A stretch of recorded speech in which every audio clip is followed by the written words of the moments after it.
The following episode of Crusade for Myth Drannor is adapted from The Raiders of Galath's Roost by Skip Williams, published in Dungeon Magazine number 87. Following their enlightening conversation with Rossal, the four leave the tiny lord of the keep to investigate its lower level. A sulphurous smell permeates the damp chamber beneath the roost. Massul catches a glimpse of blue-green light before them, light reflected from a subterranean pool. As they spread out to investigate the chamber, a voice hails them from nowhere and everywhere at once. "What do the living seek in the sepulchre of Galath the Betrayed? Betrayed by small-minded men, glory-seekers, and snivellers!" Hesitant to identify themselves, Túrendil asks instead if it knows of the raiders and if they speak to Galath. "You speak to he," the voice answers, "but mortal men that raid are of no concern to me, for you will not find them down here. Know this, there is a winged creature that lairs above. It mocks me day and night. Bring me its head, and 1/10 of Galath's share shall be yours." The party engages little with the voice, wandering about the caves as they search for more clues. It calls after the adventurers in a satisfied tone. "Yes, leave! Excellent!" Through a narrow passage to the south, Túrendil spies a number of piles of earth and debris, and crawling through them a handful of man-sized ants. Shall we take care of these ants, or shall we just go away?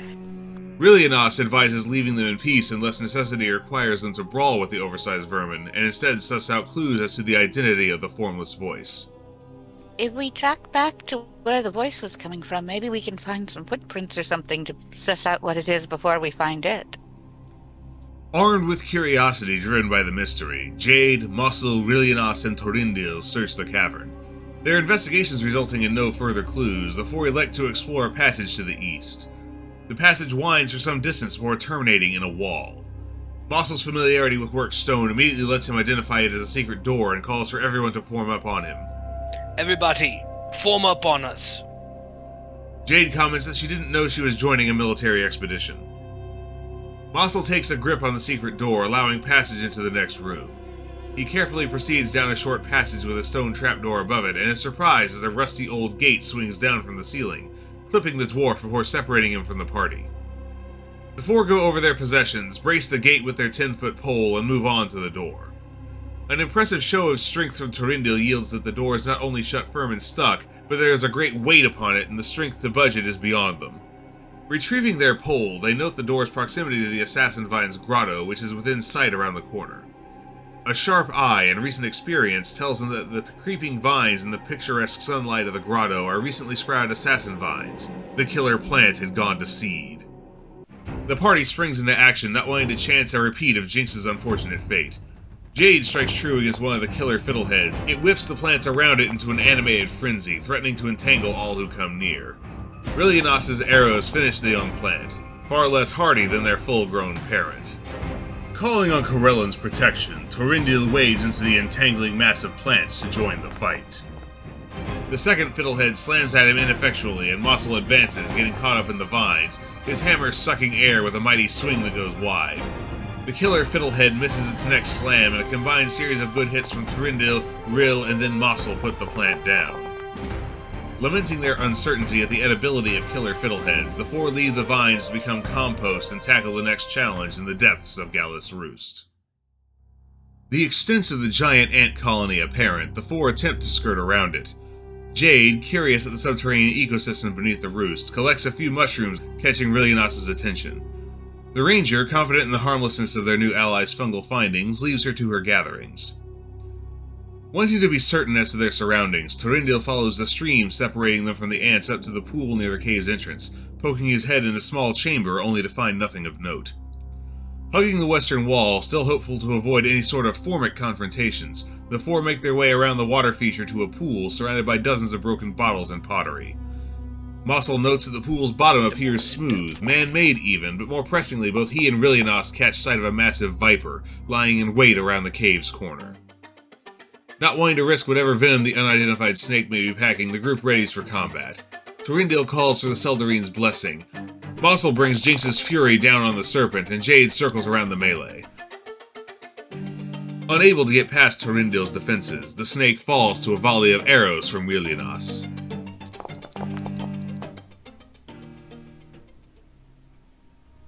The ants swarming nearby, but still not attacking, Túrendil takes up a defensive position while Massul probes the bottom of the pool.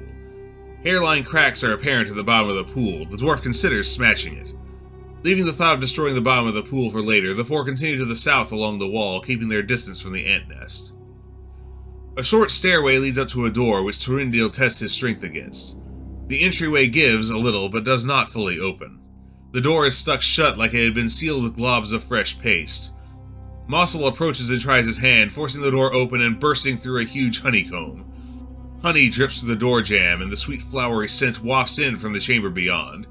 They can see dozens of honeycomb structures through the door, and the air is filled with the intense humming of giant bees.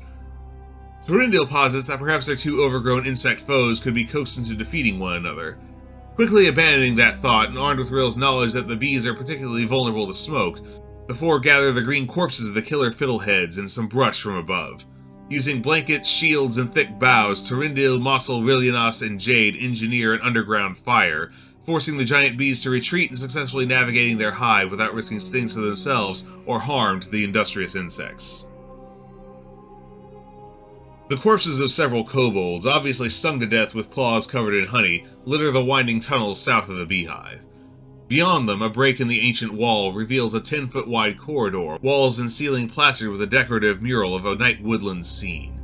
The mural is broken by a dead black door and a milky white moon above it, the symbol of Seanine Moonbow, elven goddess of the moon, but also of death. Massul and Túrendil squeeze through the hole in the wall, only to discover a kobold ambush. Dozens of the reptilian humanoids on either side of the tunnel shout, "Intruder!" and begin by slinging stones at the dwarf and elf, a single sling bullet finding the dwarf. Túrendil charges down the east side of the corridor, cutting down one of the elven sight's intruders. A monstrously large weasel steps up to take its place, sinking its fangs into the warpriest's arm. He shakes it off. Massul charges down the hallway to the west, swinging his hammer in a wide arc at the attackers in the rubble pile. Rilyanasse squeezes through the gap, her owl behind her, firing a single arrow, winging the weasel. The kobolds on the front line abandon their slings for spears and begin poking at Túrendil and Massul as Jade squeezes through the gap and rushes to help the dwarf. The elves and owl attack the group down the eastern passage, Elimpilin scoring a fatal blow on one, while Ril hails more arrows. Túrendil digs out a scroll to bolster his health against the danger of the weasel, while one of the last of the reptilian attackers leaps on the dire predator. Jade leaps back to engage the back line of the western passage, forcing the kobolds to abandon their slings and resort to their spears. The fight continues as the elves whittle the threat of the kobolds down on the eastern passage. Rossal leaves Jade to finish off the kobolds hidden in the rubble and joins the elves, enlarging himself to increase his might. Ril finishes off the weasel and the kobold riding it, and the rest of the invaders are made short work of.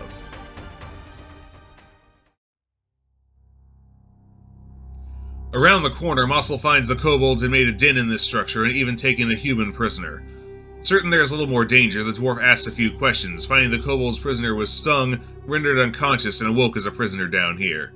He admits to having been in a raiding party before his capture. A back-and-forth interrogation, backed up by Massul's imposing presence, What he wants to know, or I'll squish you like a bug, helps the party's new prisoner answer several of the mysteries of the Roost. The raiders come in from a fortress in the mountains. One group leaves as another comes in. They arrive and exit through an invisible portal, activated by a symbol on the officers' hands. Raids go in and out about every 10 day. They number a dozen or so officers and mounted men, and are sometimes accompanied by apprentices or acolytes. Túrendil assures the prisoner they'll return for him, and the four of them inspect the door set into the mural, assessing again its connection to Seanine Moonbow. Túrendil tests his strength against it, finding it locked. Massul tries Jynx's thieves' tools, but is unable to make progress with the picks. Jade takes up a position as a lookout.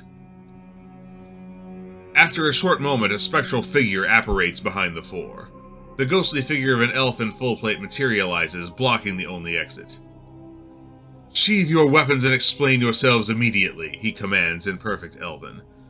Gambling that the spirit might leave them unscathed should they comply, the four sheathe and stow their arms. Túrendil explains their curiosity as to what lies beyond the door, and Massul expresses concern that the kobolds may have attempted to breach the tomb's contents, which the ghost answers in the negative. The dwarf asks who the guardian was in life. "I am Lichlor Kellerandri, protector of the family Kellerandri," the spirit answers in a booming voice. Rill and Massul recognized the name as that of a family that had joined the retreat upon the fall of the City of Song, though some notable members of the line have returned with the Minotaurs as they gather forces from the west. With little desire to do battle with the ghost, the priest speaks his mind. "We should be going," to find Lichlor answering, "Yes, that is best." The four return the way they came, finding the bees still absent from their hive. Avoiding the ants, they make one last stop by the suspicious pool near the broken pots and jugs. Rossal makes quick work of the false floor with his hammer, and sealed tightly against the water is Galath's treasure, a trove of coins, gems, and scrolls. The four emerge into the keep above, and the distant hoofbeat of horses closing fast tickles their ears. Massul clamps his hand over their raider prisoner's mouth and gets low. As the riders draw near, perceptive eyes pick out the insignia of the Riders of Mistledale. Allies, or not enemies at least. Fortunate they are, as the Sheriff Gerald Rold commands the five to stand down and explain themselves, while the other riders lower their lances and rein in their steeds. The Sheriff explains much of what the party knows. They seek information about the raids, and now a kidnapping of a boy and a prize stallion from the Wolcott Manor. Túrendil happily volunteers what they learned from their prisoner, and Rold explains more in depth about the problems the raids have been causing, and their inability to engage the Zents directly, both due to political tension and lack of resources as they deal with drow incursions. During the past month, several Valefolk have vanished, almost certainly abducted by the raiders. I don't have a list of names, but I do know Xander Wolcott has lost a groom, one Walter Little, a tow-headed boy, and Axel, a prize stallion. He's willing to pay a reward to anyone who brings the pair back, and furthermore, the Riders of Mistledale in the town of Ashavenford will reward a bounty on any other missing people and purchase stolen goods back at a price of 75% of their market value. As much as we'd love to pursue these raiders to their base through that portal, we're busy with the increase in drow incursions, and we do not have the wherewithal to attack Zinterim in their own fortification. Gerald Rold volunteers a few men and horses should the party wish to ambush the Zinterim raiding party and infiltrate the fortress to sabotage it from the inside. However, he does not pressure them to do so. The four return to Mistledale for the time being to trade what treasure they've acquired for gear suitable for such a dangerous excursion. Before fully formulating a plan of attack to slow or even halt the Zinterim raids, our four heroes interview the prisoner they'd rescued from the kobolds beneath the Roost. A lengthy interrogation and back and forth reveals that in a distant mountain resides a Zinterim stronghold from which the attacks are conducted. The kobold's prisoner, a Gent soldier, is confident they can strike anywhere at any time within the Moonsea and Dales regions. Massul presses the soldier for more information about the keep. He has no count, but estimates them as a lot. He recalls terrible monsters in the pit of the chapel that Pseudilis feeds with prisoners they've taken. The soldier tells of a handful of acolytes and apprentices within the garrison, as well as Pseudilis' pet shape-changer and its wolves. Further discussion nets the group a general idea of the keep's layout. It's 3 levels with 4 separate barracks on the main floor and towers housing several dozen soldiers each, plus room for the acolytes and apprentices with servants kept largely in the kitchen or stables. Massul inquires about the presence of traps, to which the soldier sneers that trapping their living area is outrageous when there are more than enough soldiers to defend the keep. Interviews with the Zent prisoner over, Gerald Rold approaches the four about a plan to infiltrate the citadel. While he cannot afford the men to mount an all-out siege on the keep, he can spare horses and forces enough to ambush a raiding party so that brave heroes could disguise themselves with convincing Zinterim gear and get past the gates of the fortress unchallenged. While the prospect of sneaking into the fortress to slow or stop the raids from the inside presented itself as a daunting task, Massul, Túrendil, Jade, and Rilyanasse took the burden on themselves, spending what coin they'd acquired to better equip themselves should the situation go south. Thus concludes this episode, but the adventures of the Crusade for Myth Drannor are far from over. Join us next time as we confront the Raiders of Galath's Roost. Please like, share, and subscribe, and we will see you for the rest of the adventure.